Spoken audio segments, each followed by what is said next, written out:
A book entitled Learning the Brainstem exists in the marketplace.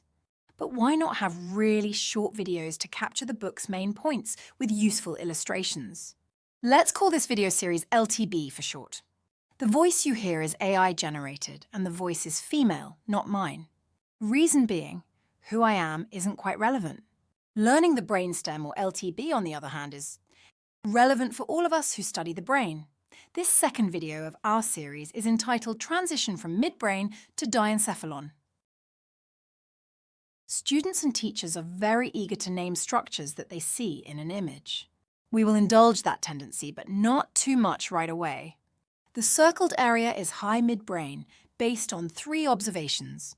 First, I see a cerebral peduncle, marked by 1 arrow, although there are bilateral cerebral peduncles.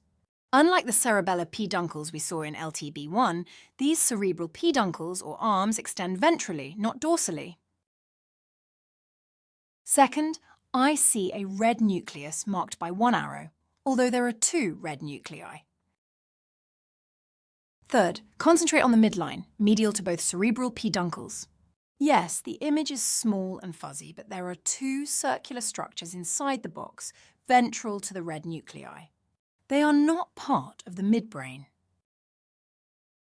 Let me help orient you in space. The left blue arrow in the axial MR image points to one of the circular structures very close to the midline. The right blue arrow points to the same circular structure in a mid-sagittal section through a whole brain. We are pointing to a mammillary body, which is a posterior hypothalamic structure.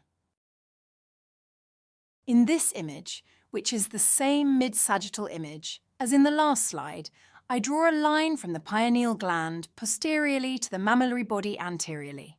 Along the way, we pass through the high midbrain. Midbrain, or in embryological terminology, the mesencephalon, fundamentally differs from diencephalon. The diencephalon consists of 4 strata. The first is epithalamus, which gives rise to the pineal gland, for example. Second, dorsal thalamus gives rise to all thalamic nuclei of the thalamus. An important nucleus of subthalamus, the subthalamic nucleus of Lewis, resides in high midbrain.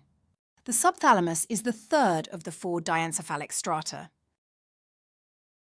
Hypothalamus, including the mammillary bodies in posterior hypothalamus, can appear in the same anatomical or radiographic section as mesencephalon, and indeed thalamic nuclei and epithalamic structures can as well. Hypothalamus is the 4th of 4 strata of diencephalon. So, although the mesencephalon and diencephalon are anatomically contiguous, with the latter superior to the former, it is possible to see portions of all 4 embryonic strata of diencephalon in a given high midbrain or mesencephalic axial section.